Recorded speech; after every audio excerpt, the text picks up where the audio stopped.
Opportunities down to the last 6, and for someone, a dream's about to come true. I still get sort of quite emotional talking about it. I can't talk. Can they handle the pressure? This is what I want to do, and this is my road, and I'm going to go for it. Opportunity, Tuesday at 9 on 4. Have you ever stolen something when you have the cash? Catch Hollywood's Roll Call of Shame, Arresting Behaviour, every night in March at 10, only on Film 4. I did not steal your CDs. To subscribe, call free on 0800 44 1234. The second part of Air Crash in an Hour looks at the aftermath of an aviation tragedy. First, reconstructing a grand old lady of the road in Salvage Squad. There'll be details of a live web chat with the Salvage Squad coming up after tonight's show.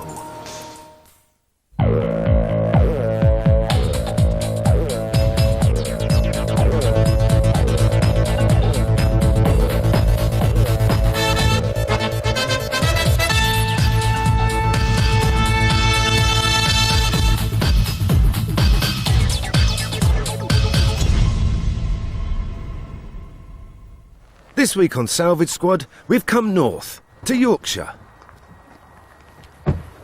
We're here to tackle a racy little number from the 1920s. It's a sports car, but with a difference. It hasn't got 4 wheels, it's got 3. It's a Morgan three-wheeler. In the 1920s and 30s, if you wanted a racy little number, but your budget was tight, Morgan's 3-wheel sports car was really the only choice. The one we'll be restoring is owned by 78-year-old speed freak Iris Dobson. She's driven fast cars and motorbikes like this 1950s Norton all her life. And she's desperate to get her beloved Morgan three-wheeler back on the road where it belongs. Hello, Iris. Pleased to meet you. Delighted Hello, everybody. to meet you too. Yeah. You've come to see the Moggy. Please, where is it? Come this way. Great. Here we are. Ooh. Help yourself. A lot of memories in there, Iris. It's in need of some restoration. Oh, it's a beaut. Oh, 2 seats. It's a hot rod one. The steering wheel's wrong, unfortunately. Looks like the team have got their work cut out this week. When Iris put this 1931 Super Sports away in the 60s, it was in perfect working order. But Iris's family commitments have meant that the Morgan hasn't seen the light of day since then, and it's now in need of total restoration. In this state, it's hard to imagine that little cars like this were the race winners of their day. Ultra light and with a big motorcycle engine bolted on the front, these tiny bullets could exceed the magic ton, making them exciting prospects not only on the racetrack but on the road too. For speed freaks like Iris, the three-wheeler blended the practicality of a car with the excitement of a motorbike. And that's one reason why she wants to see her Morgan restored now. I would like to dash down the road with the screens down, my hair flying in the wind to remind me of those days, feeling young again, and I suppose I want to keep it in the family, and I would like to see it back to its original. If we're going to fulfil Iris's dreams, we've got to get this rusty, dusty hulk of wood and metal out of the barn where it's been hidden for the past 33 years. That means shifting everything else first, including Iris's Norton ES2. I'll let you have that job, Jerry. Woohoo! At least Iris's Super Sports three-wheeler is light enough to lift by hand, a far cry from the steam engines and water mills the team are more used to. These funny noises. Here we are, folks. Hey, it's like a museum out here. It certainly is. There you are. I think you deserve that after all that work. Thank you very much. Well, it's lovely to see her in the outdoors again. But this is the moment of truth, Iris, because there's the trailer, there's the lovely car. But the deal is, to take it away and fully restore it means that you won't be able to see it until it's finished. How do you feel about that? Well, I understand that, and I feel very emotional. Sad that it's actually leaving the premises. It's become part of our lives, and happy that it's going to be restored.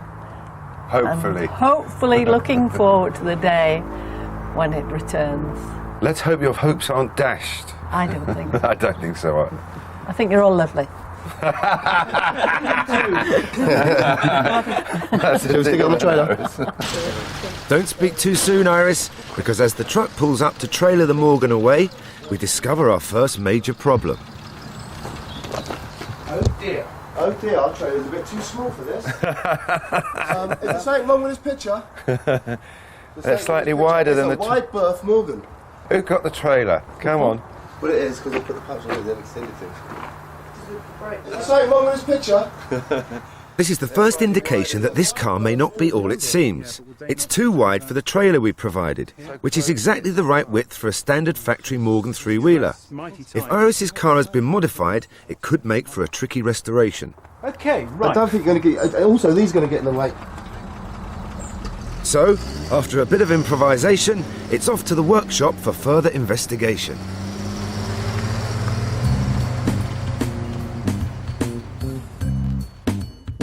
In 1909, HFS Morgan built his first three-wheeler for his own personal use. But there was so much interest in his light, nippy little car that he persuaded his father to lend him money for tools and a workshop. And the Morgan Motor Company was born. His gamble paid off, and his three-wheeler was so popular it remained in production for the next 40 years. We brought the Morgan to the workshop of Brian May in Birmingham, an expert in car restoration. The first thing he and the squad have to do is assess the scale of the task. Right, well, here we go. It's probably the longest journey it's done in the last 30 years. Definitely, mate. I think we're stopping here, and then I think we'll work outside because it's such a lovely day. It's going into timber. Oh, look at that. It's just a posh go-kart, isn't it? It is. Actually, Iris's 1931 Super Sports isn't much more complicated than a go-kart. At the front is a 1000cc two-cylinder motorbike engine pumping 10 horsepower to a 4-speed gearbox in the back through a long drive shaft. The final drive to the single rear wheel is via a simple motorbike chain. Lovely. Up over the top. Hey. On the face of it, the Morgan seems to be in pretty good shape, but appearances can be deceptive. Some of the original screws that attach the body panels to the ash frame of the car have corroded, and they're causing the team a lot of frustration. This is a nasty piece of kit. Come on. Go on. This is getting a bit more. Oh, this is slipping. She's slipping. Oh, I just feel like grinding them all off. Hang on a minute, right? Have we gone around the car at least once? Yes. Yeah? We sure? Yeah. Some of them twice. Right, OK. Alternative plan? Well, I just want to grind them. No. Can't grind them. I think that will make too much of a mess, generate too much heat on the bodywork. What about just drilling them out from the top? Drill the heads out. Yeah, that would work. Yeah? Because, all right, we've tried, we've struggled. Yeah, you know. and I've had enough. I know. But I kept you working. I know you did. All right, let me go and look for Drill them out. Right. Drilling the screw heads out must be done with care so as not to damage the timber frame. It also means problems for the future. When the bodywork is eventually replaced, the screw holes will have to be relocated too, because the remnants of the old screws will be blocking the way. But for the moment, it seems the best solution. Lovely. Yes! You there? Oh, sorry, Claire. Look at that. Oh, wow. Finally. More red. This is looking good. Don't they fall apart quickly, really? Well, once you get a drill on them, do. With the bodywork off completely, we can see what problems lie beneath, and more importantly, allocate the main tasks to the team. Bodywork? Keep the back. Yeah, that's original. Definitely. That's original. Side panels we're going to have to throw away, aren't we? Yep. No section. I think that's a bit of a big job we can sort out later. I think we've got to sort of look at that and we can save that, I think, because the metal itself is good. What do you reckon to those rear springs, Claire? Well, they're going to need looking at, aren't they? They're going to be reset, yes. Now here, we got the wiring here. I think that's down to you, Claire, I don't want the job. I'm not asking for the job. Well, I think basically it's a case of cutting it out because there's a lot of wiring in there. And far too much. Yeah, far too much. Yeah. And of course the transistors, and they didn't make transistors in 1931. Right, how about moving on to Jerry's baby here? The engine. Ah, yes. Well, clearly, what are you going to do there, Joey, do you think? Well, any ideas so far? It's got to come apart and be looked at. Yes. There's no way an engine can stand around for 30 years. Even if we could get it running again, it's likely to have picked up little bits of rust on the inside that could well damage it in the long run. So have we covered everything? I think so, yes. Right, so I think we better get to work. Right. So So Axel's going to tackle the bodywork, Claire will unravel the wiring, and Jerry will busy himself with the engine and wheels. As for the rest of the car, there are a whole host of other niggly tasks that'll have to be done. Like reconditioning the archaic rear leaf springs. I pity the poor sod who's got to do that. Three-wheelers are a rare sight on the road today, but in the 20s and 30s they were everywhere. Why was this? Well, I'm on my way to the Morgan factory to find out. Meanwhile, Jerry's about to find out that the engine's going to put up more of a fight than he expected. Jeepers!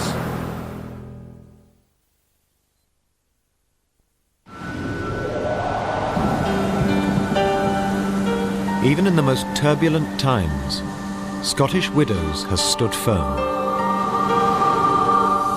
Using its strength, experience, and investment expertise to guide its customers year after year after year. Scottish Widows, looking good for your money. Better music, more of it. Virgin Radio.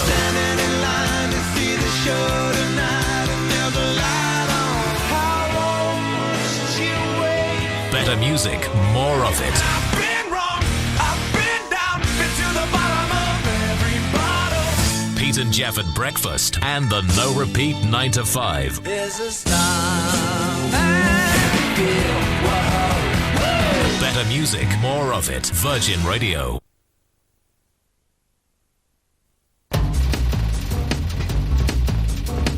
Well, that's quite scary. Darren Brown, Mind Control, Friday at 10:35 on 4. Can I get the axle stand? On Salvage Squad this week, we're restoring a 1931 Morgan three-wheeler for septuagenarian speed freak Iris Dobson. But someone's been at the Morgan before us. As the team get busy dismantling the car, it becomes apparent that a partial restoration in the 1960s has resulted in some quite surprising bodges. We spoke too soon. It's a bus seat! Oh well. Congratulations, Jerry. You found a bit of old bus seat. There isn't anything vaguely Morgan about any of that. Right, shall we leave into it? Go on. As we're not restoring a bus, the seats are no good. So new ones have to be ordered from a specialist upholsterers, leaving Jerry plenty of time to get on with his main job, reconditioning the engine. That's lovely, thank you. Finished with me, Mr. Thursday? I have, thank you ever so much, mate. Enjoy. Oh, I will. Meanwhile, I'm paying a visit to the Morgan factory, where the cars are still hand-built to customer specifications in the time-honoured tradition. Incredibly, it's still a family business, and my guide round the factory today is current boss Charles Morgan, grandson of the founder. I'm hoping he'll be able to shed light on the history of the three-wheeler, and more specifically, Iris's 1931 Super Sports. So Charles, why was it your grandfather plumbed for 3 instead of 4 wheels? Well, he liked simplicity, and he wanted to get the maximum power down on the road, and he realised that actually an axle takes away quite a lot of power. So if you drive it straight through a chain to a back wheel, you really do use that power. But also the other reason was because in those days, a three-wheeler was cheaper to tax than a four-wheeler. And that was a significant advantage, in fact. And he wanted to produce an affordable car, you know, that you could run all year. And 25 quid as opposed to 40 quid was quite a saving. Well, I wonder, Charles, we have the registration document of our car. Oh, great. Will you actually be able to tell us anything more about this? Yeah, I'm sure we would. We've got all our chassis books going back in the 30s, so I'll look it up. Great. Yep. Well, the chassis number's R53, R53, let's have a look. Right. So this goes back to the dawn it does. Of the Morgan. It does, in fact. I've got 56 there. There you 53. go. Fantastic. So what does this tell us? Well, it tells you it's got a Jap engine. It tells you it's a Super Sports, Panhard red. Ah, red, yes, because at the moment it's green and aluminium, so... But she said she'd seen it. Well, originally, yeah, Panhard red. Yeah. Extra legroom. And sold through our Colmore dealer in Leicester on December 1931. Would this car have raced? It may well have done, probably at a national level. 31, And the three-wheeler was very competitive. In fact, it was so competitive in the late 20s that they stopped it from racing in its class. It started off a lap behind everybody else because it was so fast at one time at Brooklands. And then they just banned it altogether and made it race with motorbikes because it was too quick as a car.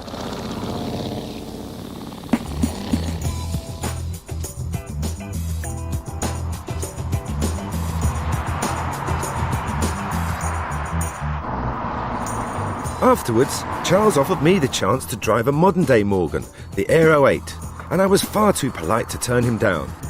As I sped through the Malvern Hills, it wasn't too hard to imagine just how thrilling it must have been for Iris driving her open-top three-wheeler through the country lanes all those years ago. I just hope we can get her car fixed up so that she can feel the wind in her hair once more. So far, things couldn't be going better for engine expert Jerry as he gives the Morgan's V-twin the once-over. It's beautiful in there. All the valves aren't nibbled on the edges. Very often you've got cracks in them. There aren't any cracks, there aren't any pieces out of the edges. There's no damage in here, it's never had a blow-up or anything like that. Top of the piston is in superb condition. And the inside of the bore's nice. There are no great scratches down it or anything like that. So this side pretty much passes muster. It's even oily, which is superb news. Modernising electrics are one of the nightmare jobs of any restoration. But Claire's not modernising this car, she's returning it to its original specification. When this car came out of the factory in 1931, it had to start it, you had to get to the front of the engine and swing a handle round. And our goal is to take it back to 1931. So we're going to have to get rid of this later modification, which is the electronic ignition, which is actually a lot easier, and go back to the hand crank. So we don't need this anymore.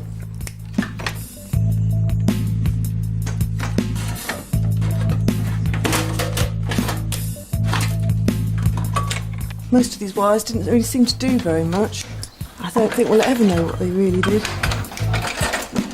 Meanwhile, somehow, in the time we've been away, disaster has struck Jerry in the workshop. Typical, isn't it? Just when things were going so well and the engine was looking so fantastic, the end of the pushrod's come off and it's just dropped down into the timing case here. Which means, rather than pronouncing the engine with a clean bill of health, I've got to take the whole of the front of it off just to find one tiny little bit of metal that's whizzing around in there. I daren't leave it in because if I do, when the engine starts, it'll chew it up, it'll destroy the motor. So, what was a perfectly good engine 15 minutes ago now requires a total overhaul. Better start spinning those spanners, Jerry. It's a delay we could really do without. Morgan owner Iris's love of speed was intriguing me. How did such an elegant lady end up doing Steve McQueen impressions in her late 70s? The answer can be traced back to the Second World War. Like thousands of other young women, including the Queen, as a teenager, Iris had to master the art of driving an army lorry in the Auxiliary Territorial Service. Her love of motoring was born, and she soon progressed onto motorbikes and sports cars, including Morgans. After the war, Iris and her airman husband Mac found an ingenious way of enjoying her hobby and making money at the same time. When the war ended, we had the opportunity of going out to the various aerodromes. A lot of Canadian returning home, we were able to buy bikes from them and just became very, very involved in buying bikes. When that source finished, we found that we could also buy vehicles that had been stored throughout the war. So we would take off and go and buy a bike, bring it back. We found an empty showroom, stick it in the window, and we were literally queuing to buy bikes. As well as motorbikes, Iris started buying and selling sports cars too, and that's how the Morgan came into her possession. But it wasn't long before Mac put an end to Iris's thrill-seeking ways. I'd married my husband who had returned back from Belfast, and we had started a family. And when the first one was born, I was grounded. Outings with the Morgan and the motorbike became few and far between. But now, at the grand old age of 78, Iris misses the Morgan desperately. And she's told Mac that she wants the chance to cruise those country lanes in it again before passing it down the generations to her grandchildren. sad because I'm getting to the twilight of my life, if you like, and it's I'm going to have one last fling. Back at the workshop, Axel was making a start on his main task, the body panels.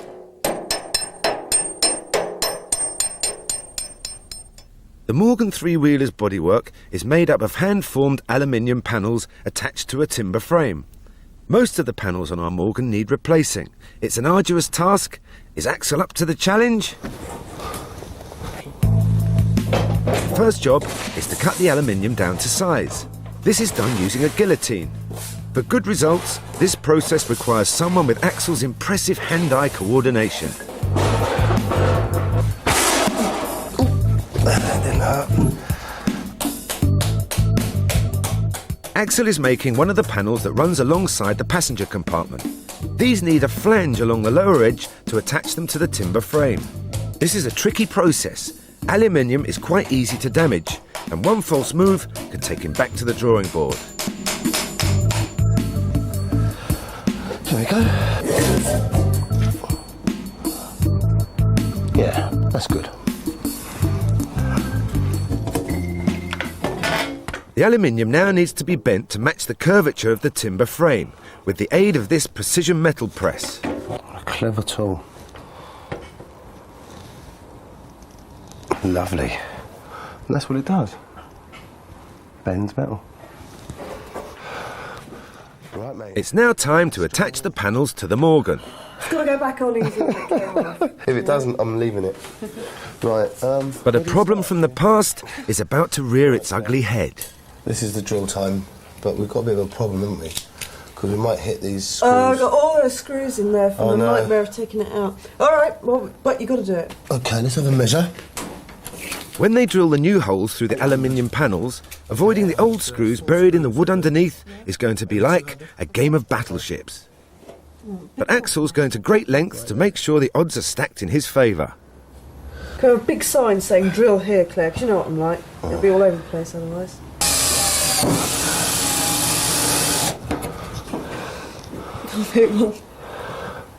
You haven't. Already.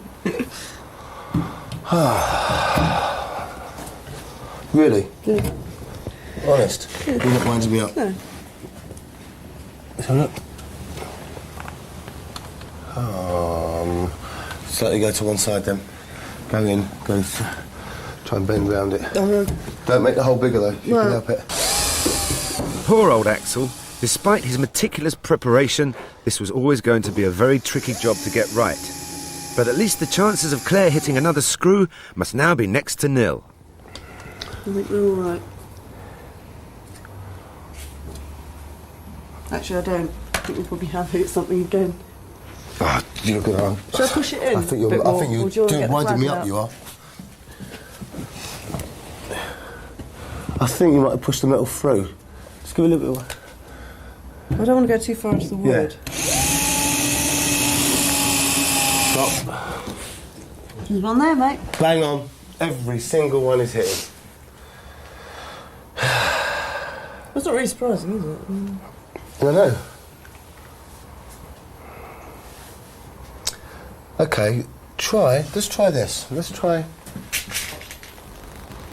putting the self-tapper and see if it'll bend round, because obviously we've got a little hole metal there. If we put it in, it might just skip round the side of it. Oh, I think it's hitting right in the centre. These screws are beyond a joke. Beyond a joke. I used to like this car. Let's hope that it's not all as hard as this. The restoration is already behind schedule and we can't afford any more delays. That one's all right. Yeah? Yep. Good girl. Wood? Yeah. Good. So, sounds like wood again. Good. At last the screws are going in smoothly. It's been a trying day for Axel and Claire, but I'm sure I can brighten things up by telling them about the great day out I've had. Hi, y'all. All right, mate. Hello. How's it going? Yeah, we're a bit up against it, mate. Really? But we're getting there. Ah. What have you been up to? I've had a go in the new Morgan, which is absolutely fantastic. Nice for you, mate. Yeah. And also, while I was there, I tracked down the original paint. What colour is it? It's pan hard red. Apparently that is what this car was painted in originally. So, got the mood for chatting then. Listen, mate. We've got tons to do. Can you do us a favour? Yeah? Sort out leaf springs. The what? Leaf springs. What's up with them? They're knackered, and we need them redone. We don't know who to send them to or what to, but we ain't got time to do it, really. Well, that should give me something to do then. Yeah? See you later. See you later. See you later, mate. Off into the dark I go again.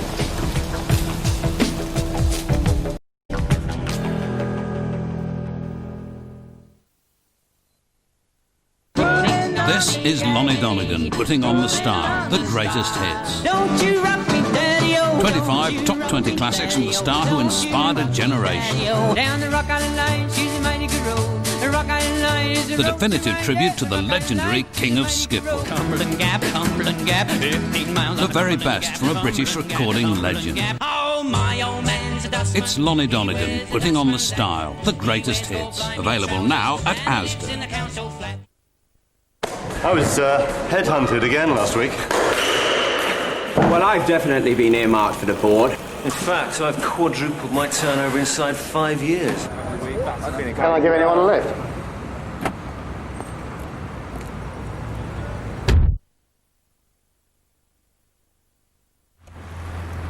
So, what did you say you did? I didn't.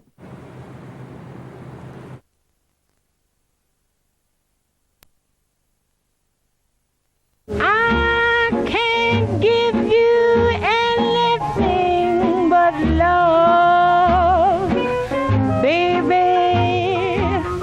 That's the only thing. The network premiere of The Green Mile, Sunday at 10 on 4.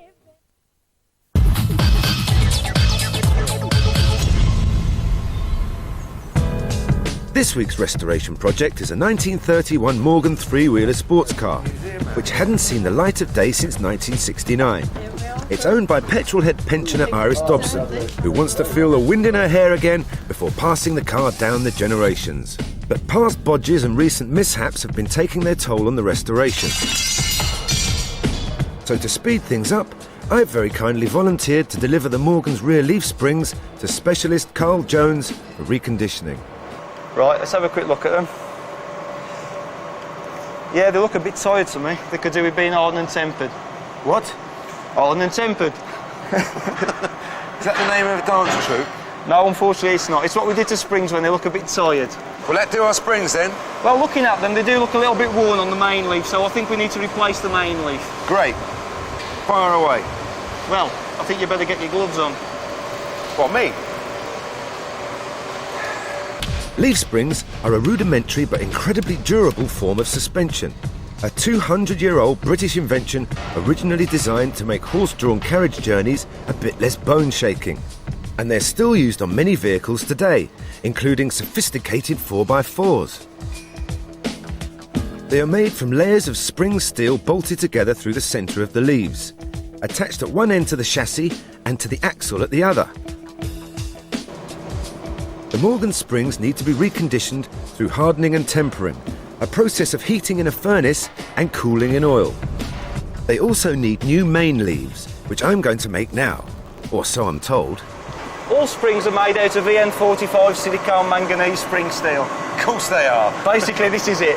And for your main leaves, what we need is 1.25 inches wide, 1/4 thick. So, looking at the stocks, it looks like this is it here. Bit long this though, isn't it? Yeah, but we need to put it off on the guillotine.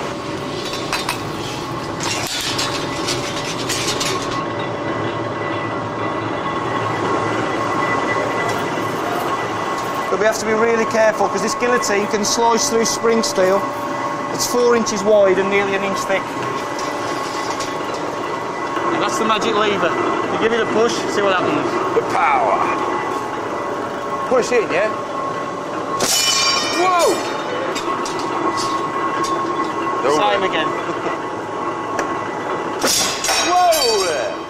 That's some power there, isn't it? All right there. Right. The hardening part of the reconditioning process requires heating to 1100 degrees Celsius.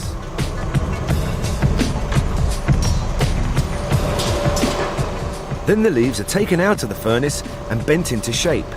If you put them back on the car now, they'd be so brittle they'd shatter going over the first bump. So this is where the tempering process comes in. The leaves are quenched in oil, then reheated to 800 degrees, which changes the metal at a molecular level, giving it flexibility. After that, they're ready to be reassembled, which apparently is child's play. So for that we'll need the centre pin. Yep. And I'll let you put them together. So, which way up? That way? Yeah? You let me trial and error. Yeah, it's not so difficult. That squad don't often make a fuss about this sort of thing.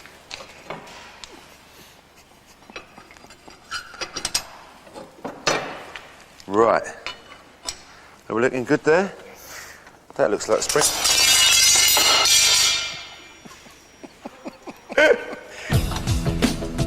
Right.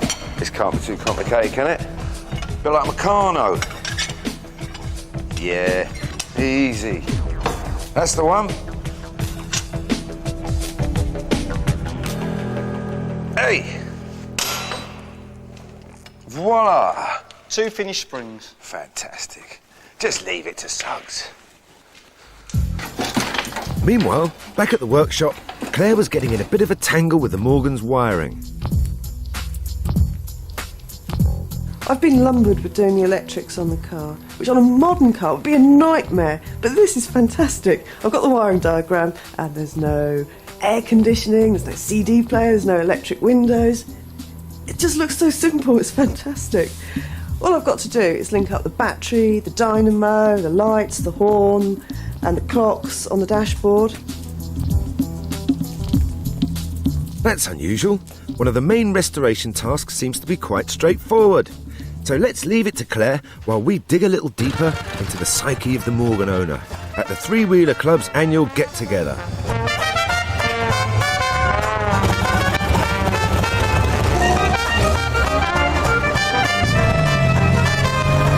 Morgan's got a character of its own. They're unique. They're very much like their drivers, I think. Certainly some of these round here are.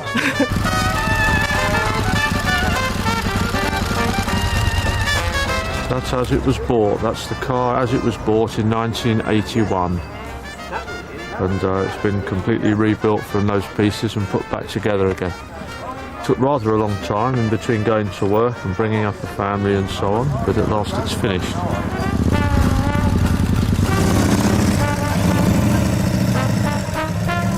These days the tendency is to try and revert back to the original specification. And there are cars here today where people have achieved this, and other people take a different view. They like to keep all the modifications because it's part of the car's life, part of its history. So that's why they all look different. Which reminds me, our Morgan is wider than your average three-wheeler, so is that an unwelcome modification or part of the car's character? Discuss. All right. Well, what do you think of it so far? Looking nice, yeah. It's starting to look lovely, yes. Very wide, isn't it, Brian? It is wide, yes, it is, yeah. Because I've seen a few of these. That does look a lot wider than the ones I see. Well, I know. See, I mean, they're normally about 48 at maximum. Now, this one here is 52. I mean, it really is a bit too wide, isn't it, Brian? I mean, shouldn't we cut it down to make it look like the ones I've seen? Oh, no, I don't think we should. No, we shouldn't do that. No, because, I mean, this is original. It hasn't been done by Bodge or anything. It's, that's original tubing. And no, I would say keep this, definitely. Definitely, because, I mean, it was done for a purpose, and we don't know what the purpose is at the moment, but it might have just been for stability, it might have been for racing. No, I would say, no, leave it like it is. Well, if we cut it down, we're going to have to change every rod. Oh, well, that's right, yeah, that's right, yeah. I don't see the point. You can't be bothered. It's part of its personality. Yeah? Wide girl. Don't look at me and say that. Well, it's been done professionally, and it might have been done by the factory.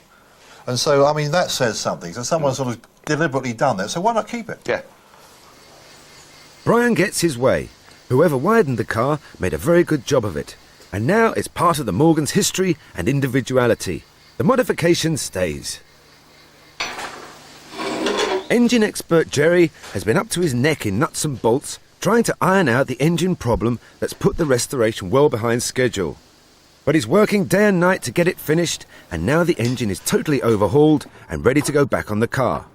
So as a special treat, his next job is to prepare the rather tired-looking wheels for reconditioning, giving Jerry the chance to show off his legendary barn dancing skills.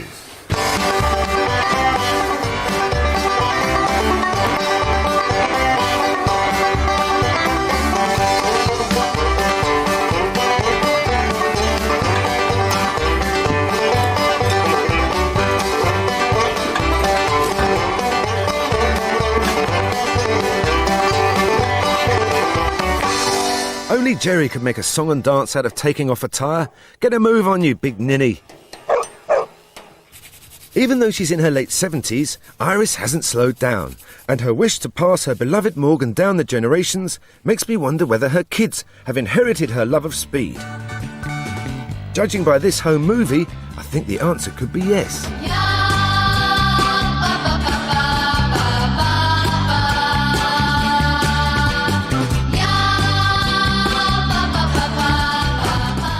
In this family of strong women, it seems fitting that Iris wants to pass the Morgan down her daughter's side of the clan. But what does Gillian, who's now grown up with a boy and girl of her own, think of motor-mad mum Iris? She's very unique. She still is the 17-year-old who first started riding bikes for her father and delivering them. Just has it in her blood, which I think probably goes through. I think Nicola's probably very excited when you hear the sound of that car. You can't help but be excited. Iris hopes that her grandchildren, Nicola and Oliver, will be next in line for a go in the Morgan. That's if she doesn't hog it all to herself. But this car will not be kept as a museum piece in that garage, I can tell you that. I would think that shortly after you lot have gone, it will be out and who knows where it will go. With me driving it, probably. Possibly you driving it. Him. Hey, what's going on? Is this really a creature from another planet? Well, in a manner of speaking, yes, it's Jerry. But there's a very good reason why he's dressed up in 50s sci-fi gear. The Morgan's wheels have become corroded over the years, and shock blasting is the quickest way to take off the rusty surface to uncover the virgin steel underneath. It's a violent process. Chilled iron granules fly out of the tungsten carbide nozzle at 180 miles per hour, like a continuously firing shotgun. If you make a slip, it could be curtains, even with the protective clothing. But this job seems to be in safe hands. Let's see what shock blaster Paul Joynes thinks of Jerry's handiwork. That do you? Done a very good job, actually, not bad. You couldn't almost take it up as a profession. Well done. Excellent. Now we've uncovered the bare metal of the wheels, we need to cover it up again to protect it from the elements. And this is where powder coating comes in. It's not just a simple spray paint job, the process is quite ingenious. Now, why is there a wire here? That's a earthing cable. It's electrostatically sprayed on this powder. It's a new modern form, as I shall explain. Just dry particles of powder. Very, very fine. Yeah. Polyester. So this isn't a spray gun in the strictest sense. It's merely sort of flicking it out. Yeah. And it's being attracted to it. Yeah, it's charged up. Every single particle of powder, there's like millions and millions of particles of powder passing over the end of the electrodes in the gun. Yeah. Charged up, and it sticks to it through all its electromagnets. Sticks to it like the proverbial. To a blanket, yes. Yes, and off we go. Come on then, let's give it a squirt. Very simple. Normal trigger. Oh, sorry, Jerry. That gives you a piss. You're right, it does give you a job, doesn't it? Stand about 6 inches away and a gentle waft. Simple as that. I reckon I can do that.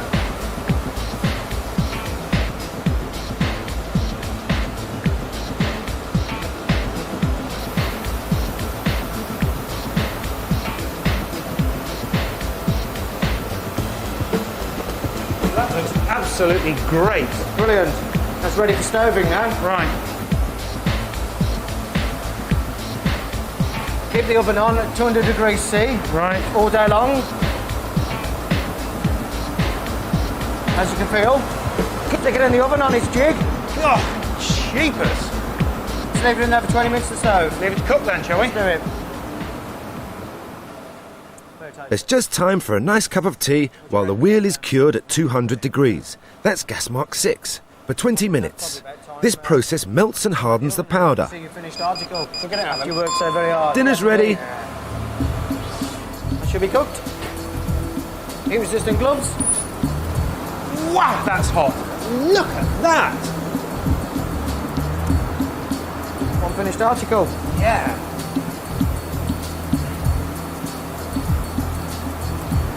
That's incredible. You can see a face in that.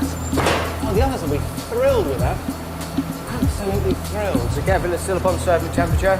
Right. We'll stay so for about 20 minutes. Wow, that looks fantastic.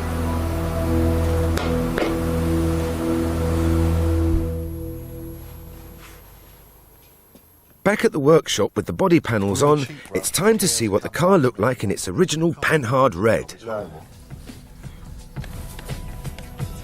Oh, it is really thick, isn't it? Yeah, that's right, it is, yeah.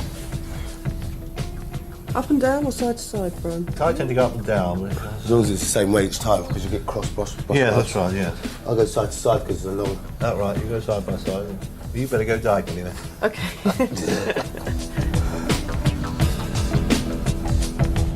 With the paint going on the Morgan, the feeling grows that the end of the project is finally in sight. But typically, just as time is running out, another problem threatens to knock the restoration completely off course.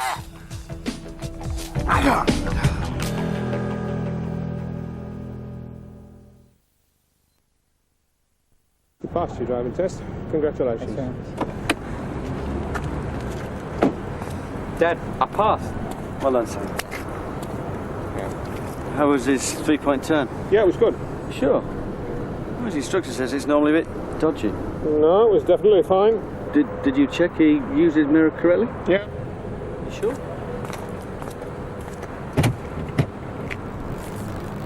How long have you been an examiner?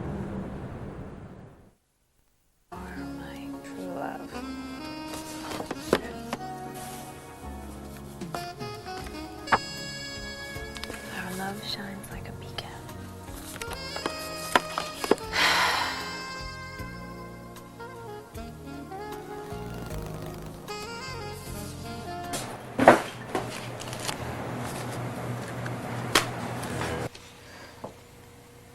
It's perfect. Opportunities down to the last 6, and for someone a dream's about to come true. I still get sort of quite emotional talking about it. I can't talk. Can they handle the pressure? This is what I want to do, and this is my road, and I'm going to go for it. Opportunity, Tuesday at 9 on 4.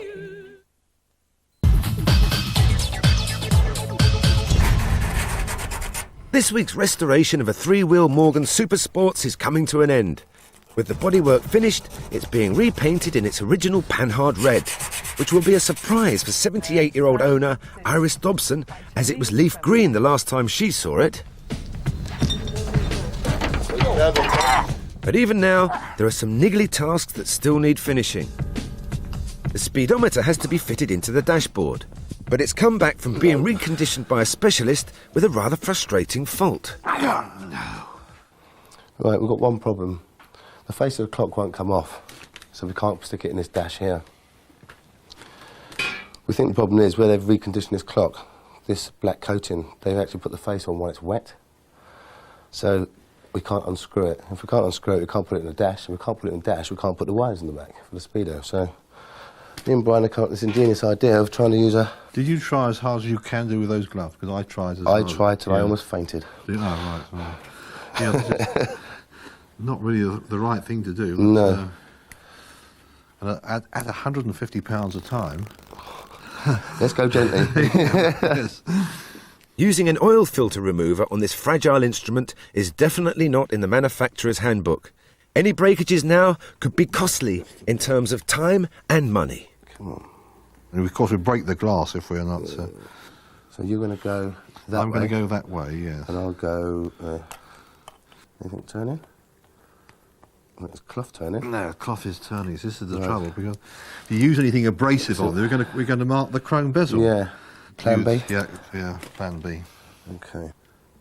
Plan B is using a piece of masking tape to protect the chrome bezel that surrounds the speedometer. Will it be any more successful than the cloth? I wonder. Okay. No. Nope. Well, I think we probably had, I don't know how many torque pounds on there, but... Well, we've cut through the tape. Oh, have we? Yes, have we damaged the bezel? That's torn it. Well, cracked it, actually. The bezel has a minute fracture, and even after all that effort, it's still not budging. As we've got to get the Morgan back to Iris tomorrow, there's no time for half measures. So Axel and Brian will have to take the last resort. That's cutting a new hole in the dashboard to accommodate the lug on the side of the Speedo. Then they can feed the speedometer through the front of the dash instead of the back, without having to remove the bezel. In engineering terms, it's a bodge. A good one, but a bodge all the same. Oh, lovely. Oh, yeah. There we are, Daisy. Oh, yeah. Where there's a will, there's a way. And there we go, just give it a little turn. That's the beat. The battle with the bezel has really screwed things up. There are now only just hours left, so it's time for the team to roll their sleeves up.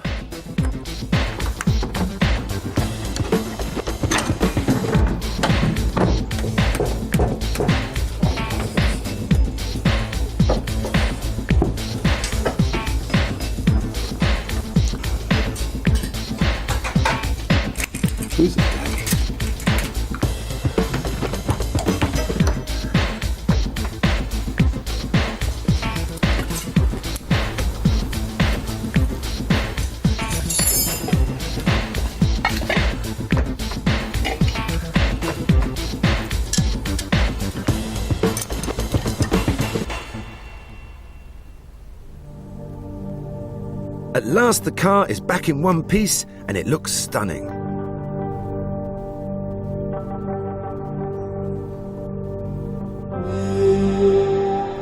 And now for the scary bit. Will Claire's new simplified wiring work? And will Jerry's troublesome engine overhaul be up to scratch? Just needs final tuning now, fitting it up. Nearly. Oh, yeah! A perfect, if slightly brutish V-twin engine note. Typical Jerry. He kept us guessing, but got there in the end. With the restoration complete, we can't wait to watch Iris's face when she sees how this little sports car has been transformed from this into this. But before that happens, we're going to make that surprise just a little bit more special. While I wine and dine Iris and husband Mac at a local restaurant, the team are about to find themselves on the wrong side of the law, but for all the right reasons. It's quite late at night. Everyone's out at dinner and we're on our way in. We're at Iris's house while she's out scoffing with Suggs in a dead posh hotel. And what we're going to do is spot a reverse burgling. While she's out, we're going to put the Morgan back. She's got absolutely no idea, poor dear.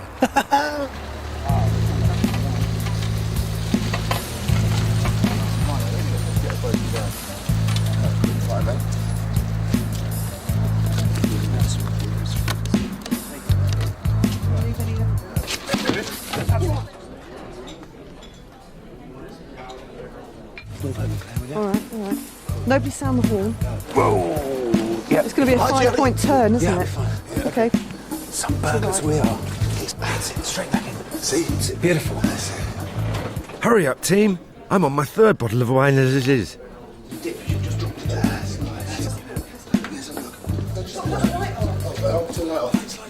Let's go. Look out. Shh. Let's go. Who's got the lock? I've got it. Yeah, look. Let's go, quick.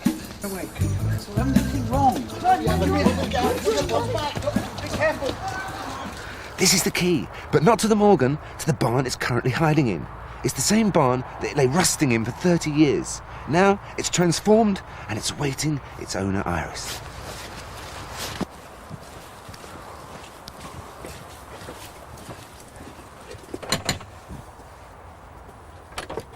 Good morning. Good morning, Iris. Not that it's that fabulous. How do you feel? Oh, Anxious. Yeah. Excited. Been awake since daybreak. Well, Iris, I've got to be completely truthful and say to you, we haven't been completely honest. Because it's not quite as far away as we said it was. Really? No. In fact, it's just round the corner. If you'd like to come with me. Really? Yes. We're not joking, no. Off you go.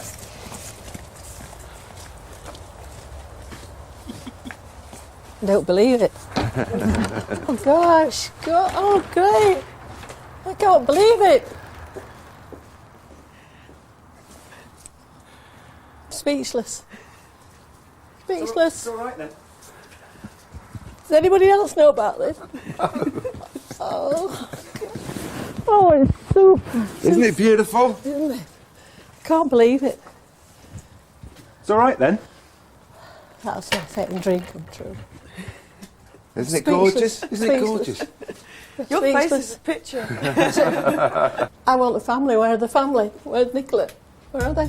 This is a toy car for you.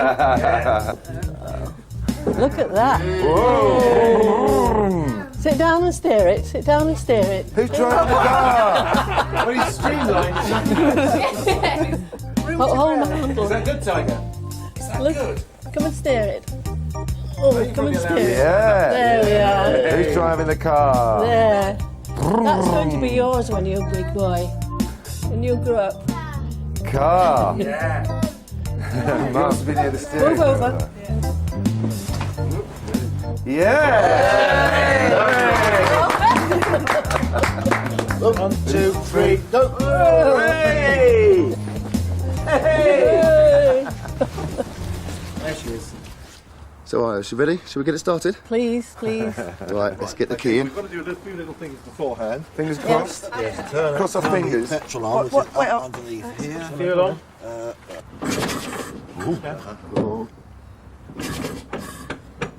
Come on, go. If you put your foot on the accelerator a little bit. I will, but I wasn't doing until you told me to because I started I could smell it was flooding. Yeah, all these things have their own characteristic, of course. Looks like we've got a motor mystery on our hands. But who are the suspects? Come on, go. Surely Jerry can't be to blame after he acquitted himself so well overhauling the engine. What about Claire with her modified electrics? Oh no, surely mild-mannered master mechanic Brian, he can't be the culprit. Oh, hang on. Oh, yes. Switched on. I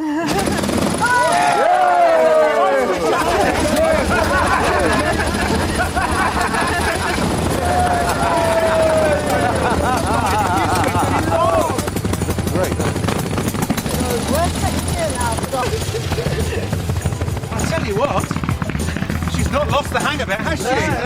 30 years since she's driven a Morgan, gets in it and it's pirouettes immediately.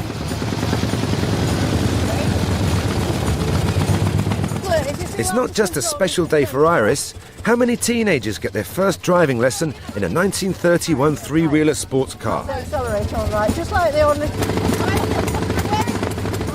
Looks like granddaughter Nicola is following in Iris's footsteps. She's caught the Morgan bug too. Well, they'll be resurrecting a crane next Monday at the same time. And if you want to take part in a live web chat with Axel, Jerry and Claire from the Salvage Squad, you can log on right now to channel4.com/science. Next tonight, dealing with the aftermath of an aviation disaster, and as air crash proves, although things were never easy for families of victims, things have improved greatly over the years.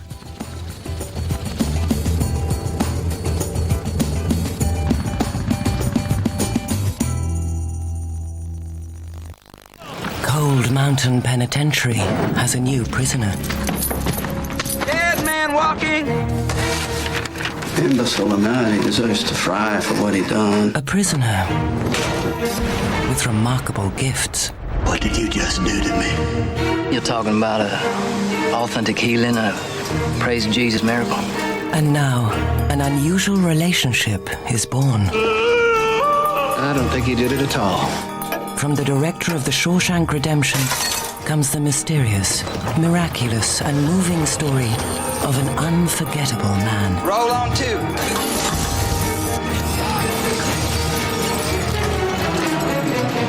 We go for the ride now.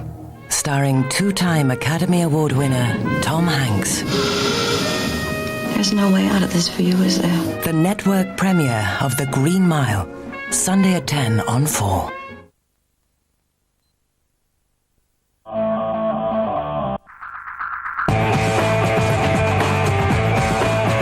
Extreme. Experience.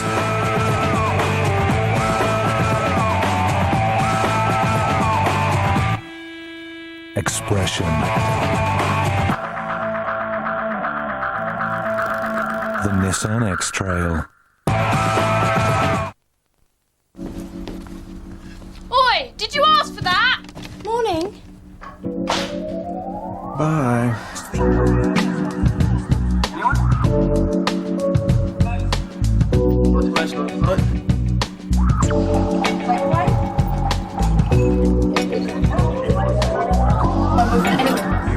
Oh, Southbank, it was so fat. Yeah, I went with Rich and John. Richie 360 nollie flipped and nose blunt all the way along it. Yeah, it was so good. Opportunities down to the last 6, and for someone a dream's about to come true. I still get sort of quite emotional talking about it. I can't talk. Can they handle the pressure? This is what I want to do, and this is my road, and I'm going to go for it. Opportunity, Tuesday at 9 on 4. Now on 4, Aftermath, the second part of our series, Air Crash.